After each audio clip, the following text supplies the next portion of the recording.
November 8th, Election Day, drawing ever closer. Many contested local races, including the race for Barnstable County Sheriff. I'm pleased to welcome to discuss the issues and debate the issues the incumbent Sheriff Jim Cummings and challenger Democrat Randy Azzato. Randy and Jim, good morning. Thank you so much for coming in and joining us. Good to be here. Good morning, Sarah. So Thank you for having us. Thank you so much. So we have a number of issues to talk about, of course, lots of issues dealing with things going on in the sheriff's office, and it's interesting for a challenger, for a longtime incumbent, so I think we're going to have an interesting discussion today. We'll start with opening statements. Randy Azzato, we'll start with you. Well, good morning. Thanks for being here, Jim. Thank you for having us. So this race is about transparency and accountability. I bring new ideas to the Cape. I'm looking to the future. You know, Jim's been in for 18 years, spent nearly $700 to $800 million, which I'm sure we'll talk about today.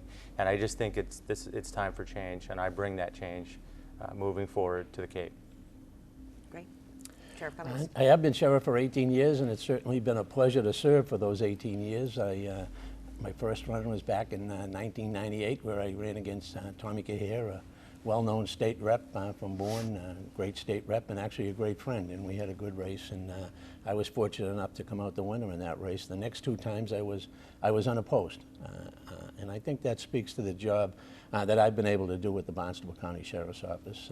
The Barnstable County Sheriff's Office is known not only throughout the state, but throughout the country as one of the best run sheriff's offices in the country. And you know, at the sheriff's office, you don't see the problems you see in a lot of other correctional facilities. We don't have disturbances, we don't have escapes. I mean, it's run very well.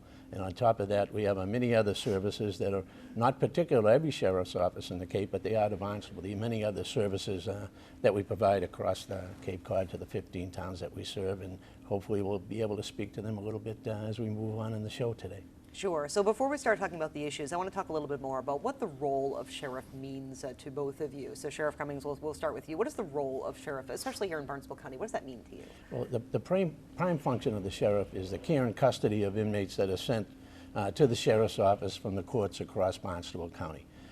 You know, for many years, what we did is we just warehoused people. They would be sent to jail. In our case, in Barnstable, the average sentence is about a year.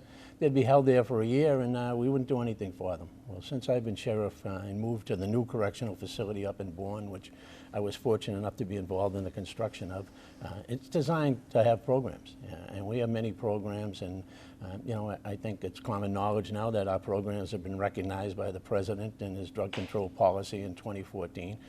And our Vivitrol program has been recognized across the country for that program. We're the first correctional facility, I think, in the country to start the Vivitrol program. All of the Massachusetts sheriffs now have a Vivitrol program.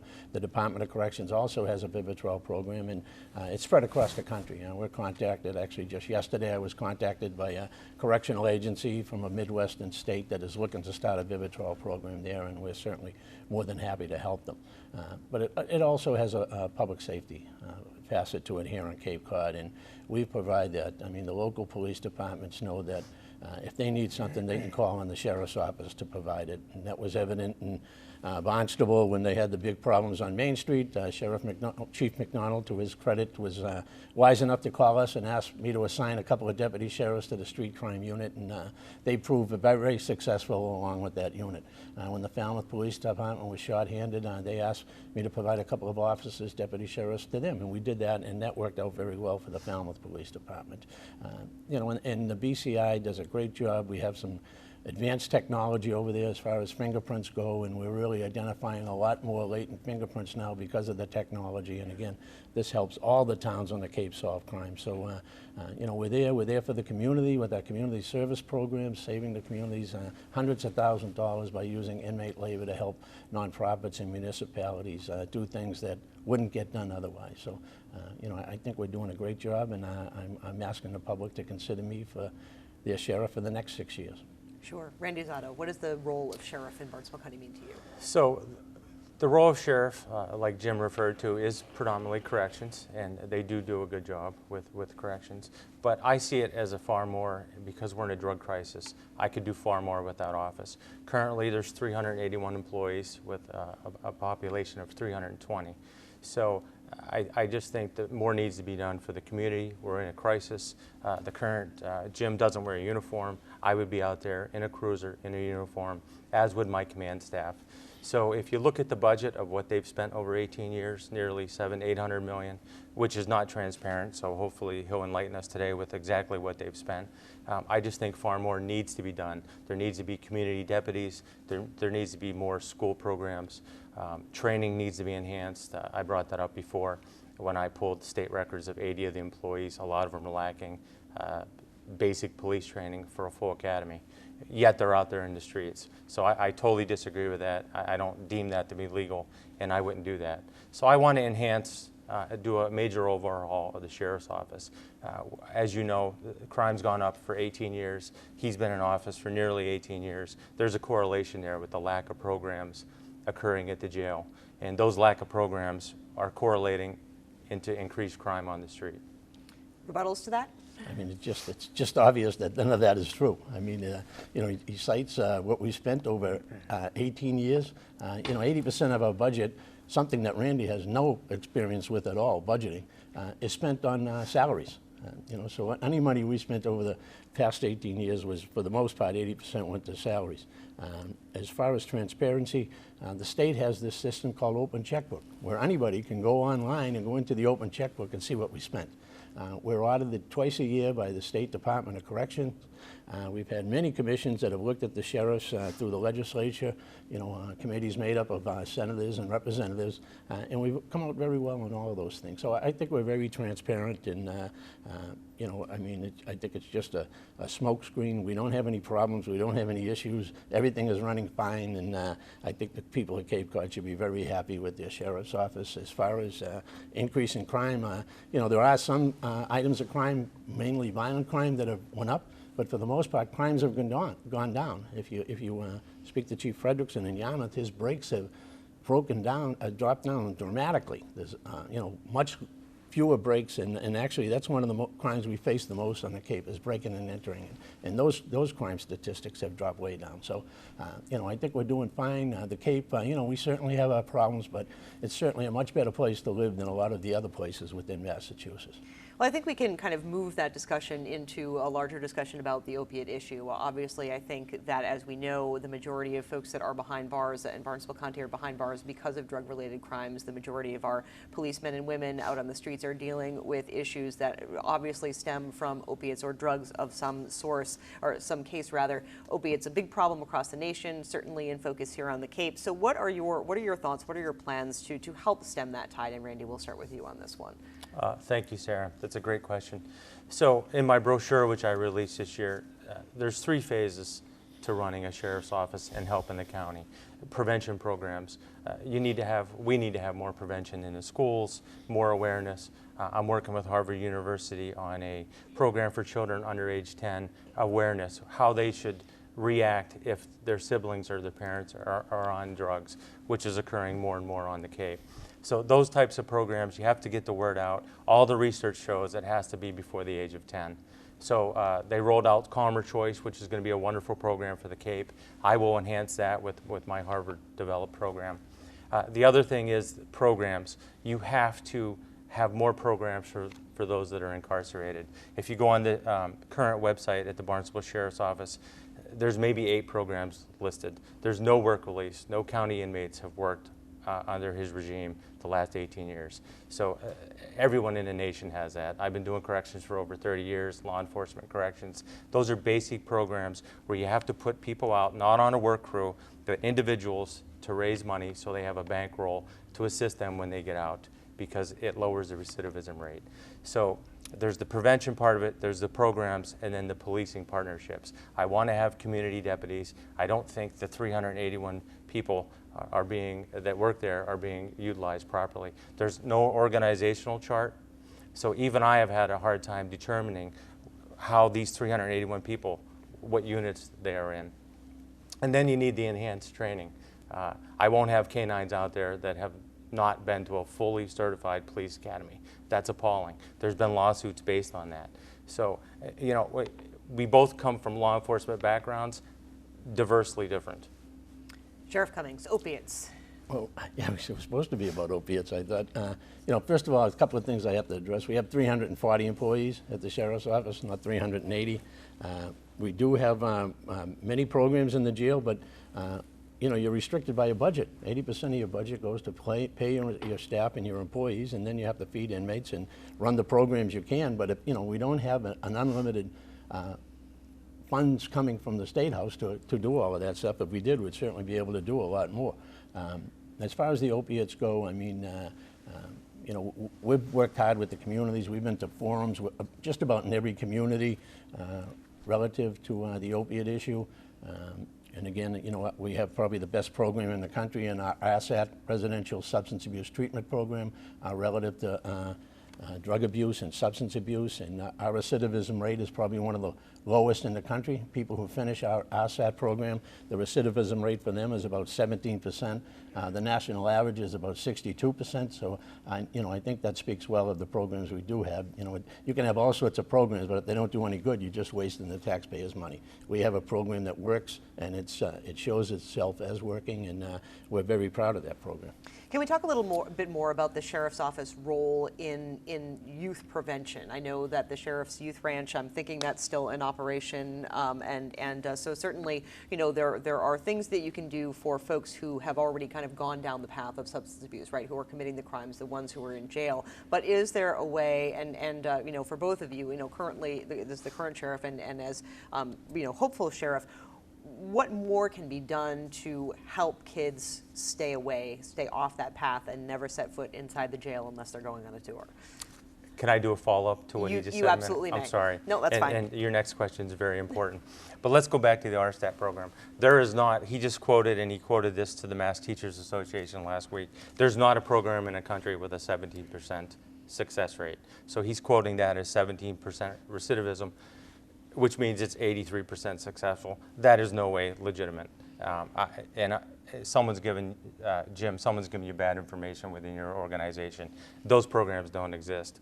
I could prove, and this is inside information that I'm getting from the employees at the Sheriff's Office, over 33 people that have come out of the RSTAT program have passed away.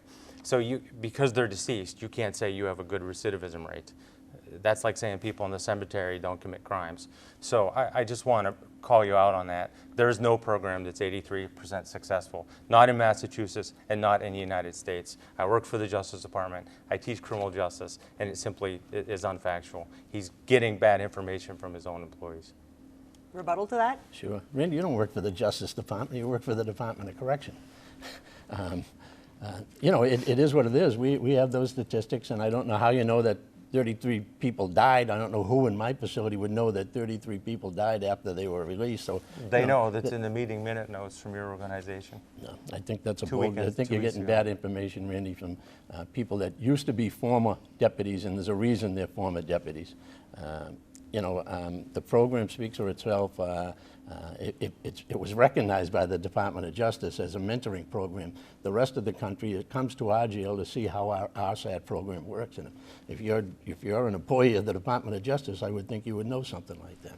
I do, and those 83% recidivism rates does not exist. Well, let me ask this: if you're challenging the sheriff's program, how would you make improvements to that to perhaps increase the recidivism or decrease the recidivism rate and increase the success rate? What's your plan? That's a great question. It goes to the transparency.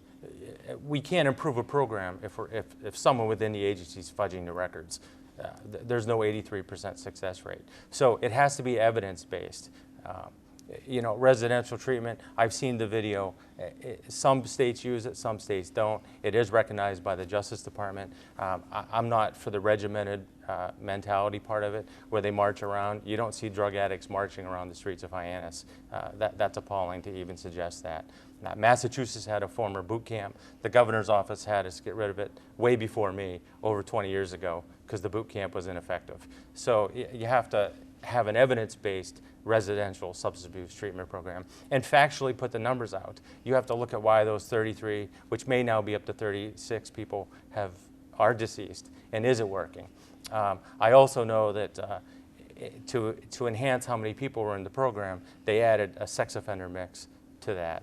And I'm not sure that that's good to mix sex offenders with substance abuse people undergoing treatment. So I think that what we do know is that treating people who have substance abuse issues is next to impossible. It is very difficult, especially if someone has already fallen into that life of crime who has, really little hope left in their lives. It is hard to convince them that they need to get over that. So I think that goes back to the question I was asking a few moments ago, is that how can we keep people from getting into that? And what is the Sheriff's Department's role in helping raise our children properly so that they don't fall into that life? And Sheriff, we'll start with you on that one. I think one thing we should do is follow the model that we use for tobacco. With tobacco, we started at a very young age in the schools. We preach to our kids the dangers of smoking cigarettes, chewing tobacco, and it tended to work. I mean, if you light a cigarette now in front of a 12-year-old, they're all over you for why are you smoking? So I think we should do that. Now, one of the problems that we're going to have with that is with tobacco, we had a lot of funding from the tobacco industry due to suits that were made by the Attorney General's office. And speaking of suits, I'd just like to say that as sheriff, I've never had an adjudication against me. I've never had a judgment against me as sheriff or anything. So I just wanted to clear that up. So I think we have to do that. And, I think jail is a good place to give somebody the foundation to get off of drugs, but we certainly have to have that follow-up once they leave.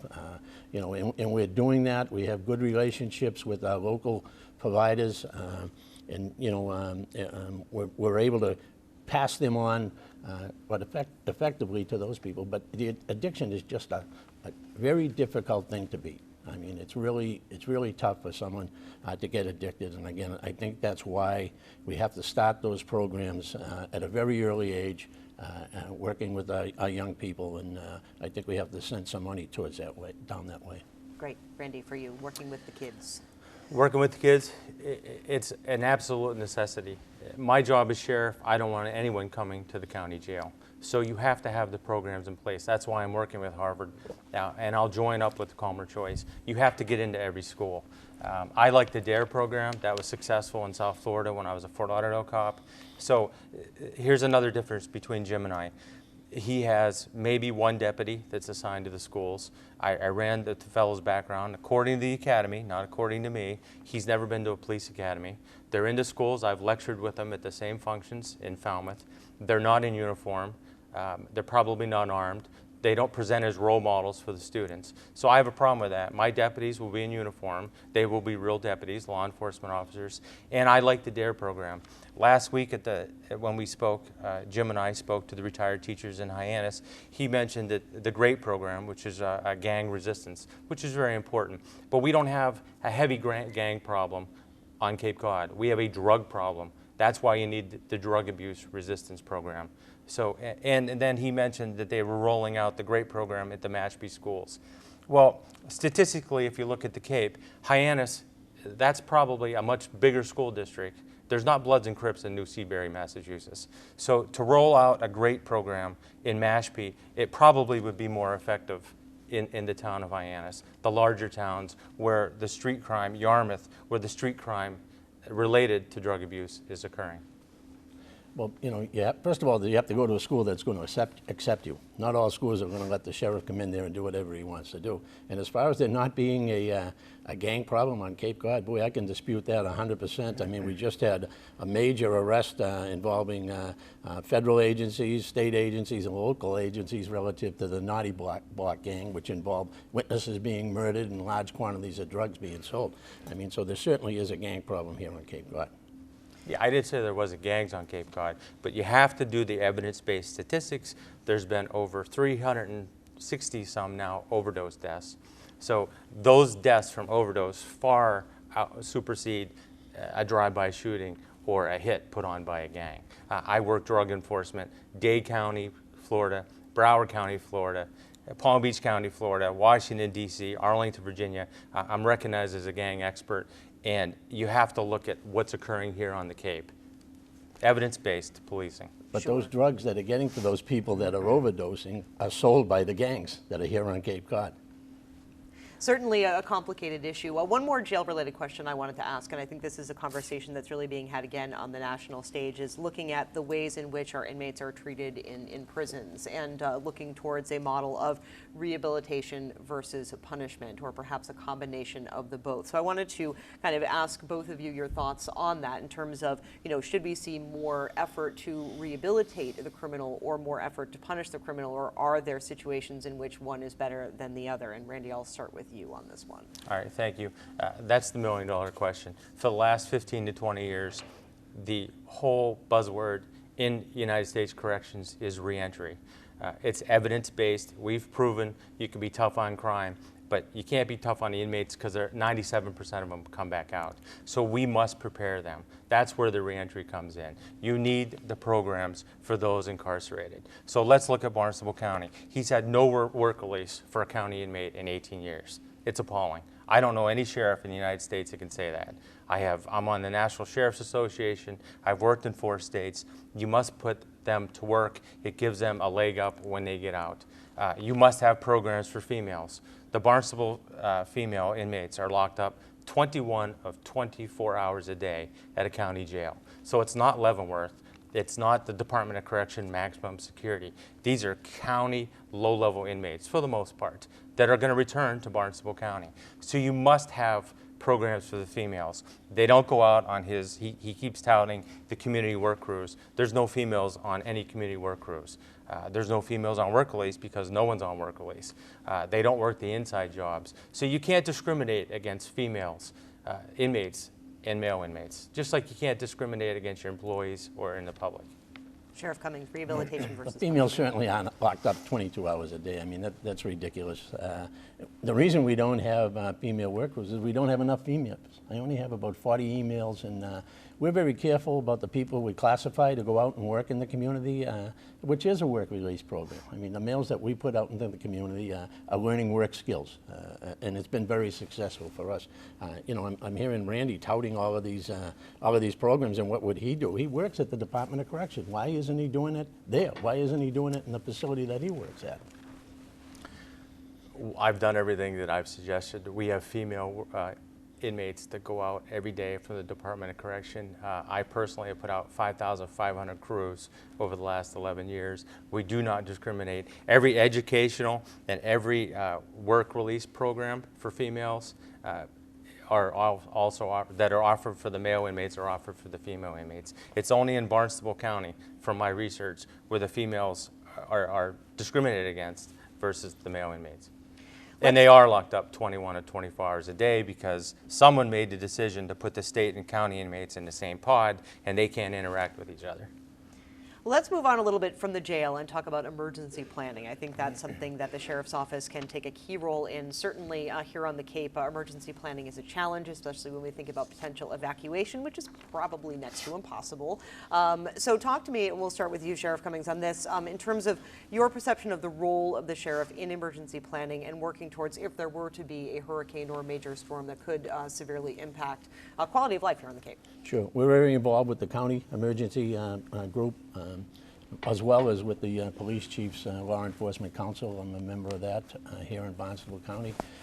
And actually, a couple of years ago, I hired, actually he was a correction officer that had gone through the program at Mass Maritime, the Emergency Management Program, and he actually has several other master's level degrees as well. We made him our emergency management officer, and he is out in the county working with other emergency managers. They do a lot of tabletop drills and things of that nature, and our communications center is obviously very involved whenever there's a storm emergency on the Cape or any other emergency for that matter. So, we've been doing that for 18 years. We're very much involved in it, and I think Barnstable County is very well served by all of the groups that work together relative to emergencies here on Cape Cod.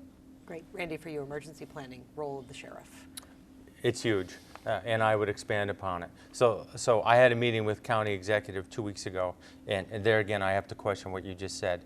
They complained to me, these are the Barnstable County executives, that he is not present at their MEMA meetings and the FEMA call-in meetings. So the deputy that you're referring to for Homeland Security, I too did a background check on him. He has no police academy training, and they do not sit with the county executives at the MEMA meetings, which is huge. That's his job as sheriff, to either you be there or have someone from your staff there. And they're not present at the county meetings, which is appalling. So yeah, obviously, my people would be ordered. We would have a partnership with the county. I promised the county executive, yes, that is my role as sheriff. We will do that. We will coordinate the drills. I noticed, this is another lackadaisical Cape Cod thing. When I moved here, there was no evacuation signs. So the last major hurricane that did significant damage to the Cape, I believe, was maybe Bob, don't quote me on the name, in 1993. I moved to the Cape in early 2000s. So I think it was 17 years after the actual hurricane, the evacuation signs went up. People are asleep at the wheel on Cape Cod. That should never happen. Also on my website, I touted, we need more, the bridges are dangerous. I've stood out there campaigning, we need increased signage, how to get off the Cape, and how to safely get off the Cape. So there is a plan on my website to put up better signage and better lighting on each of the bridges, so if people did have to head that way in an emergency, they can see where they're going. There's an emergency evacuation plan for Cape Cod that the state puts out, and it's reviewed every year. I don't think, we have a plan because we have to have a plan. I don't think any plan for evacuation on the Cape is going to be effective because there's only two ways off of the Cape. And unfortunately, by the time for us to know if a storm is going to hit us, it usually has to be up around the Carolinas, and that's about 12 hours away from here. It would take probably 3 days to evacuate the Cape successfully in an emergency situation. So evacuation is really a tough problem here, and that's why part of the plan is that if and when the bridges are closed, which they close at 70 miles per hour sustained winds, folks will be then directed into the military base right over near the correctional facility and would be housed there until the bridges are reopened. So, there is a plan, and I don't know what executive Randy talked to, but my guy is at all of those meetings, and again, if you want to name him, I'd be happy to talk to him and straighten him out, but I don't know where you got that information, Randy. That's just not right. May I? You may. Okay. So my community deputies will play an effective role. He just mentioned the state evacuation plan. It's my job as sheriff to have a county plan for emergencies, and not necessarily evacuations, but you have to give the public knowledge and what they should do. So I worked for nearly a decade in Broward County, Florida, and we had far more notice than 12 hours that a hurricane was coming. That's how good the information is. I worked Hurricane Andrew. Hopefully we'll never see that here when it wiped out most of Dade County and parts of Broward. But we did the best we could do. We learned a lot from it. There was evidence-based research that came out of Hurricane Katrina and Hurricane Andrew. So, we don't have to reinvent the wheel. I will bring FEMA in, and I want to know exactly what FEMA and MEMA have a plan for the Cape residents. And then I'll take the lead on what we'll do in a major hurricane. So obviously so many issues, a large job of Barnstable County Sheriff. Let's have our closing statements, and I want each of you to talk about why you're qualified to assume the role of Barnstable County Sheriff, and Sheriff Cummings, we'll begin with you. Again, I've been thrilled to be the sheriff of Barnstable County for the past 18 years. That gives me unlimited experience, much more experience than my opponent has. My opponent has never had a leadership position. He's never been promoted. He's never been a sergeant or lieutenant. I came up through the ranks, was corporal, sergeant, and lieutenant, and then in the state police, and then ran for sheriff. And I've been doing that job for 18 years, so I think that makes me qualified. And again, if it's not broke, don't fix it. The Barnstable Sheriff's Office runs very well, and I hope to continue running it very well for the next 6 years. I ask for your vote on November 8th, and thank you very much. Randy Azzato, closing statements. Thank What you. makes you qualified? Well, on camera, he's stating there again, these aren't facts. I've been doing this for 30 years in 4 states. I was the United States Marshal for Washington, D.C. I have 16 promotions. I currently are on the Homeland Security, 2 Homeland Securities committees, one for Southeastern Massachusetts, in which case Barnstable County, out of Bristol County. They're not represented, they're not at the meetings. I'm on the National Homeland Security. I sub-chair Homeland Security group of 16 sheriffs throughout the nation. I get daily updates from 3 information centers throughout the country, 1 international center. I already proposed a Cape Cod Regional Intelligence Center. Let's look at my background. It's on the website. I have a 20-page CV. I do consult and peer review for the United States Department of Justice for 7 years. I've been with the Department of Correction, which is almost 20 times larger than his agency, for 11 and a half years. So my CV and my resume speak for themselves. We need change. We cannot wait 6 more years on Cape Cod for the spending that's going on and the lack of programs. We simply can't wait 6 more years. The kids are dying every day. Gentlemen, thank you so much for your Thank you. time. Thank you for your attention to the issues, and I wish you both the best of luck on November 8th. This Thank was you. great. Thank you Appreciate so it. much. Today we've been talking with a Democratic candidate for Barnstable County Sheriff Randy Azzato and incumbent Sheriff Jim Cummings. Again, Election Day, November 8th. Barnstable County Sheriff, I'm Sarah Colvin.